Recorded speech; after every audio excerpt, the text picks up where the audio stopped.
The wonderful hair, listen and practice. There was a man who was very poor, but so well supplied with children that he was utterly unable to maintain them, and one morning more than once prepared to kill them, in order not to see their misery in dying of hunger, but his wife prevented him. One night a child came to him in his sleep, and said to him, "Man, I see that you are making up your mind to destroy and to kill your poor little children, and I know that you are distressed thereat. But in the morning you will find under your pillow a mirror, a red kerchief, and an embroidered pocket handkerchief. Take all three secretly and tell nobody, then go to such a hill. By it you will find a stream. Go along it till you come to its fountainhead. There you will find a damsel as bright as the sun, with her hair hanging down over her back. Be on your guard, that the ferocious she-dragon do not coil round you. Do not converse with her if she speaks, for if you converse with her,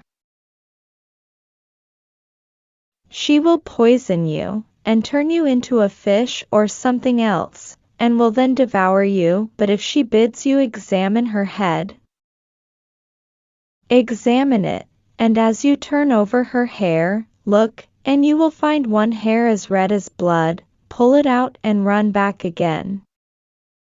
Then, if she suspects and begins to run after you, throw her first the embroidered pocket handkerchief, then the kerchief, and, lastly, the mirror. Then she will find occupation for herself, and sell that hair to some rich man, but don't let them cheat you. For that hair is worth countless wealth, and you will thus enrich yourself and maintain your children." When the poor man awoke, he found everything under his pillow, just as the child had told him in his sleep, and then he went to the hill. When there, he found the stream, went on and on alongside of it, till he came to the fountainhead. Having looked about him to see where the damsel was, he espied her above a piece of water, like sunbeams threaded on a needle. And she was embroidering at a frame on stuff, the threads of which were young men's hair. As soon as he saw her, he made a reverence to her, and she stood on her feet and questioned him, "Whence are you, unknown young man?" But he held his tongue. She questioned him again, "Who are you? Why have you come?" and much else of all sorts, but he was as mute as a stone, making signs with his hands, as if he were deaf and wanted help. Then she told him to sit down on her skirt. He did not wait for any more orders, but sat down, and she bent down her head to him, that he might examine it. Turning over the hair of her head, as if to examine it, he was not long in finding that red hair, and separated it from the other hair, pulled it out, jumped off her skirt, and ran away back as he best could. She noticed it, and ran at his heels full speed after him. He looked round, and seeing that she was about to overtake him, threw, as he was told, the embroidered pocket handkerchief on the way, and when she saw the pocket handkerchief she stooped and began to overhaul it in every direction, admiring the embroidery, till he had got a good way off.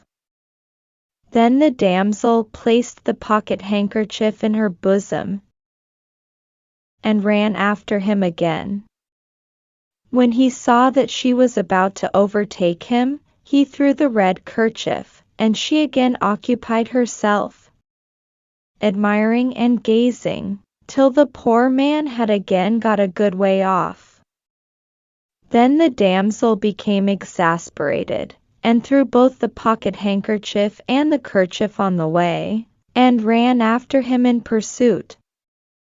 Again, when he saw that she was about to overtake him, he threw the mirror.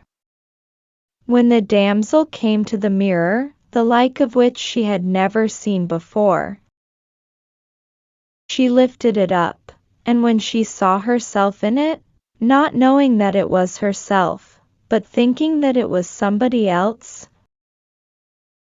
she, as it were, fell in love with herself in the mirror, and the man got so far off that she was no longer able to overtake him. When she saw that she could not catch him, she turned back, and the man reached his home safe and sound. After arriving at his home, he showed his wife the hair, and told her all that had happened to him, but she began to jeer and laugh at him. But he paid no attention to her, and went to a town to sell the hair. A crowd of all sorts of people and merchants collected round him. One offered a sequin, another 2, and so on, higher and higher, till they came to 100 gold sequins. Just then the emperor heard of the hair, summoned the man into his presence, and said to him that he would give him 1,000 sequins for it, and he sold it to him. What was the hair? The emperor split it in 2 from top to bottom, and found registered in it in writing many remarkable things, which happened in the olden time since the beginning of the world. Thus the man became rich and lived on with his wife and children. And that child, that came to him in his sleep, was an angel sent by the Lord God, whose will it was to aid the poor man, and to reveal secrets which had not been revealed till then.